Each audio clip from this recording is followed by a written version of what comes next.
હનુમાનજીને કીધું રાવણે તમારી જનેતાને ધન્યવાદ. તો હનુમાને કીધું તારી માને ધન્યવાદ. એટલે પણ બાથવામાં તો આમ જ હોય ને. હનુમાનજીને દેરીએ ગામ તેલ ચડાવતું હતું, ન્યા આવ્યો. ગામના કે હાલો નીકળો, સટકો હાલો, યુ કેન ગો આઉટ.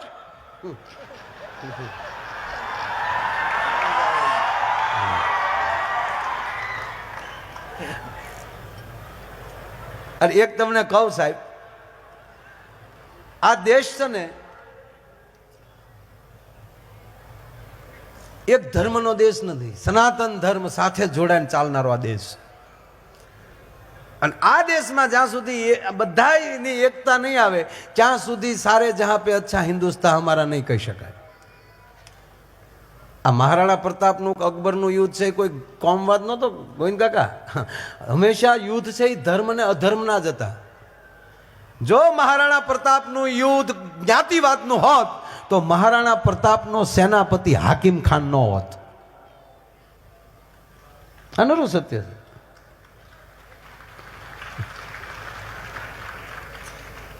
એટલે આમાં ઘણી વાર શું થાય કે કાંઈક એ વાત કરીએ ને તો કોઈક એક ખાનામાં નાખી દે.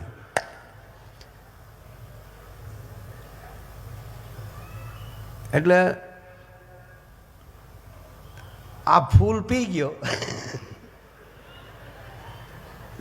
આપણને પીધેલા ગમે, આપણે શું વાંધો છે ભાઈ? આપણે નથી પીતા તો એનો અર્થ એવો થોડો છે કે પીવે એની ટીકા કરાય. આપણે એમાં કાંઈક હશે તો જ ગુજરાત સિવાય આખી દુનિયામાં ચાલુ હશે ને. પણ એનો કઈ પ્રચાર ન કરાય, પીવાય નહીં. આપણે આ દેશ છે ને એટલે જ ભગવાન કૃષ્ણ અહીંયા વ્યાવ્યા હતા કે અહીંયા વ્યાવો. ગુજરાત આ ગાંધીનું ગુજરાત છે, સરદાર વલ્લભભાઈ પટેલનું ગુજરાત છે, એટલે દારૂબંધી છે. વિશ્વમાં ગાંધી ને સરદાર વલ્લભભાઈ ક્યાંય નથી થયા સાહેબ, એ ગુજરાતમાં થયા છે. દુનિયામાં કોઈ એવો રાજા નથી જો 1800 પાદર પહેલા આપી દે, એ ગુજરાતમાં થયો છે. અને અત્યારે આખી દુનિયા ભારત સામું જોઈને બેઠું છે. એ નરેન્દ્ર મોદી અહીંનો થયો છે. અને અમિત શાહ વાણીઓ એ સાહેબ કેવું એને કર્યું જુઓ તો ખરા તમે. નહીં સાહેબ, આ 18 વરણ આમાં કોઈ એવી જ્ઞાતિ નથી કે એનો એ જ્ઞાતિનો એક તમે એમ કહેવાય કે પડથારનો પાણો ઊંચો કરો ને ઇતિહાસનું પાનું ન નીકળે સાહેબ. આ 18 વરણનું છે. અને પીવા વાળા એ બધા જ્ઞાતિમાં નીકળે. બધામાં દરેકમાં 10% બગાડો છે જ તે. ગમે એવો કેસર આંબો હોય 2 સાંજ્યા નીકળે જ તે. બસ સાંજ્યાને વિનંતી કે આપણે આ કેસરના ભાવ જોઈ અને વાહે નજરું કરજો કે આપણે શું કામ સાંજ્યા છા? હે, આપણે શું કામ પાછળ રહ્યા છીએ? કાંઈ એની ટીકા કરવામાં, કાંઈ એની પ્રગતિ સ્વીકારવાની આપણામાં શ્રદ્ધા નથી ભલામાના. અને જે વ્યક્તિ બીજાની પ્રગતિ ન સ્વીકારી શકે એ જ દુઃખી હોઈ શકે. બાકી જે બીજાની પ્રગતિ સ્વીકારીને રાજી થતો હોય એ કોઈ દી નાનો ન રહી શકે. એમ આ મૂળ તો પીતો છો, ગામની પ્રગતિ નહોતો જોઈ શકતો. એટલે છેલ્લે હનુમાન દાદા પાસે આવીને ગામના હાલો નીકળો, તેલના દીકરા થાવ છો. ગામના વૈયા ગયા તો તને પોગે હનુમાન. ગામના વૈયા ગયા પછી પૂંજારી બેઠા હતા. પૂંજારીને કીધું હાલો બાપુ જય સિયારામ. પૂંજારી કે આ બાપા હા ભાઈ જય સિયારામ ભાઈ. પૂંજારી વૈયા ગયા અને પછી હનુમાનજીની સામે એકલો ઊભો. પણ હનુમાનજી હામો લડીને આમ જો ગામમાં તલવાર લઈ આવ્યો. તલવાર કાઢી હનુમાનજીને કે ઓળખાણ પડે, જાણે કેમ લંકામાં હામી પાર્ટીમાં હોય. હનુમાનજીને ઘડીક તો થયું કે એક ગદા ભેગો ગોટો વાળી દઉં. પણ હનુમાનજીને એમ થયું કે રાવણ માર્યા પછી આવાને મારીએ તો આના માધ્યમ વધે. હકીકત કહું સાહેબ, તમારી પાસે 4 વ્હીલ થઈ જાય પછી સાયકલ વાળાને તુકારો કરવાનો તમારો કોઈ અધિકાર નથી. હા, હકીકત છે. આપણે મર્સિડીઝ લઈને ગયા હોય ને રિક્ષાવાળો સામે આવે તો આપણે પાછી લઈ લેવાય. કારણ કે એમાં અઝડતા છે એટલે તો રિક્ષા છે એની પાસે. હકીકત છે. હવે હનુમાનજી જેવા હનુમાનજી સાહેબ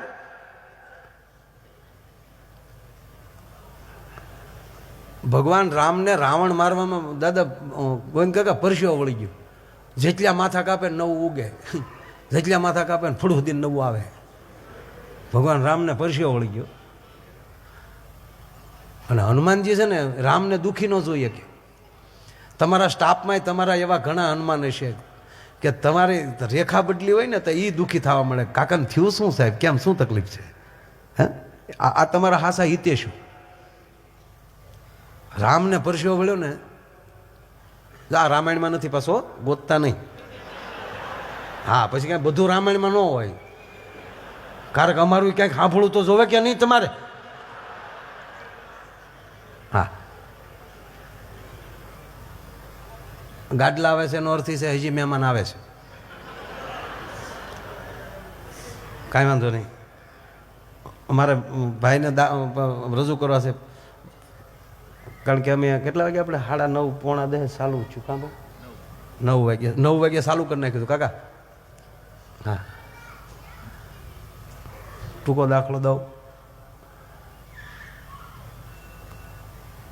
વાહ, રામને પરસ્યો વળી ગયો ને કાકા, એટલે હનુમાનજી રામને કીધું એક કરવી આવતો. રાવણ શું ન પડે. હનુમાનજી બે આછે ગદા પકડી અને ત્રણ ફરફુદડી ફરી અને હોય ઝાટકીને રાવણની કડીમાં નાખીને તો રાવણ ઊંધા માથે જો ભાખ દે. ફફાકો તો બોલે ને એ ક્યારે 10 માથા પડે એટલે. હા, ભડું દીને ગયો ને રાવણના મોઢામાં ધૂળ ગળી ગયું. હવે એક તો રાવણને એમાં આવો સાળો કરાય. રાવણ ઊભો છો,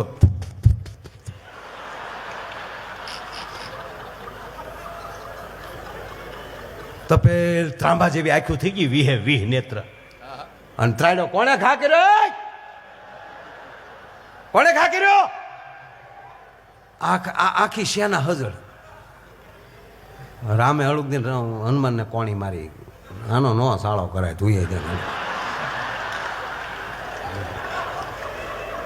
આને ખીજવાતા હશે ડો. કોણે ઘા કર્યો? પૂછ્યા કોણે ઘા કર્યો?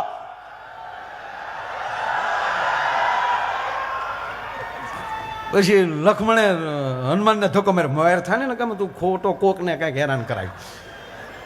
એટલે હનુમાનજી આવ્યા કે મેં કા કર્યો? હો, મેં માર્યું.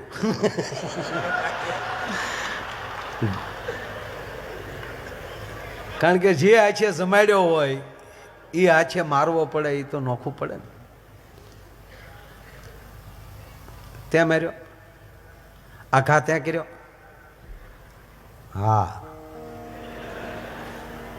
રાવણ કે તારી માને ધન્યવાદ. હવે આવું હોય રામાયણમાં કઈ? પણ છે 108 પ્રકારની રામાયણ છે. હા, કાંઈ હું ખોટું નથી કહેતો. નગર અત્યારે રેકોર્ડિંગ થાય. કોઈક અમારો કાઠલો પકડીને 2 ન નાખે અમને, સોટી હું પીડ્યા.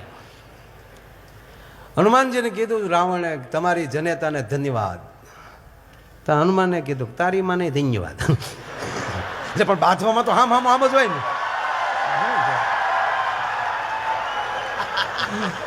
હા, એક અરે 2 પ્રોગ્રામ છે ભણા.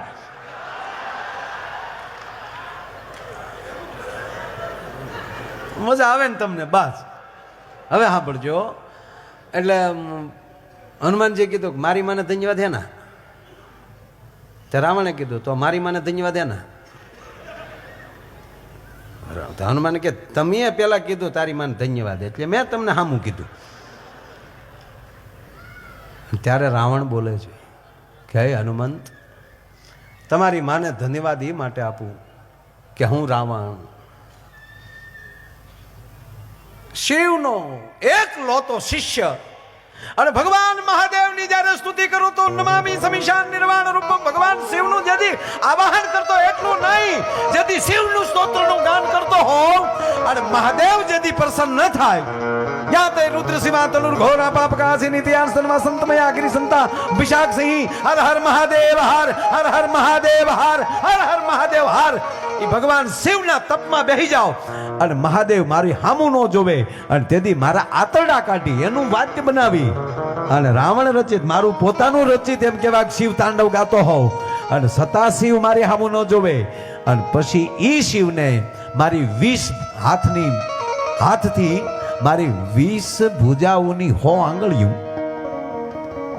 અને મારી 20 ભુજાઓથી ભગવાન શિવને કૈલાસ હોતો એમ કહેવાય ગુસ્સો લઉં તો આકાશ રૂપી સરોવર મહાબળ હનુમાન આકાશ રૂપી સરોવરમાં રાવણની આંગળીઓ રૂપી કમળ ખીલ્યું હોય અને એની અંદર નાનો એવો ભમરો બેઠો હોય એવો તારો કૈલાસ લાગતો થો અને તારા રાઘવને મને જો પરસો વળી જતો હોય 3 લોકનો અધિપતિ મારી સામે ઊભો છે એને જો પરસેવો વળી જતો હોય અને ઈ રાવણને તું એક ગદા ભેગો પાડી દે ધૂળ સાટતો કરી દો તો ન કહું તમારી માન ધન્યવાદ એમ હવે સાંભળજો પછી રાવણ કહે છે કે હનુમાનજી તમે મને ધન્યવાદ મારી જનેતાને શું કામ આપ્યો ત્યાં કે રાવણ શિવનો એકલો તો શિષ્ય હોવાથી એના ભજન કર્યું છે એનું સ્તોત્ર કર્યું છે એનો કૈલાસ ઊંચો કર્યો છે